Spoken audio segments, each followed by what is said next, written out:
ఎందుకొచ్చావు? నచ్చిన వాడిని పెళ్లి చేసుకుంటానని చెప్పి వెళ్ళటానికి వచ్చాను. నీకు నచ్చిన వాడా? మా ఊళ్ళో, అది మా ఇంట్లో?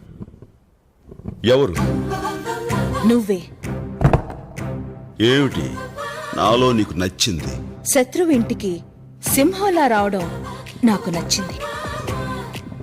మా అన్నల్ని ఎదిరించడంలో నీ మగతనం నచ్చింది. ఇంకా చిరుతపులి లాంటి నీ చూపు నచ్చింది. గ్రీకు శిల్పం లాంటి నీ ఫిగర్ నచ్చింది. నీ నడకలో నీ స్టైల్ నచ్చింది. అంతెందుకు, టోటల్గా నీ బాడీలో ఉన్న అణువణువు నాకు నచ్చేశాయి. నువ్వు నాకు నచ్చాలి కదా. నాకేం తక్కువ? నిన్ను తప్ప ఈ ప్రపంచంలో ఎవరిని పెళ్లి చేసుకోను. కండిషన్లు పెట్టకు, కన్యగానే మిగిలిపోతావు. వచ్చే శ్రావణ మాసంలోపు నీ చేత తాళి కట్టించుకోపోతే నా పేరు స్నేహలతారెడ్డి కాదు.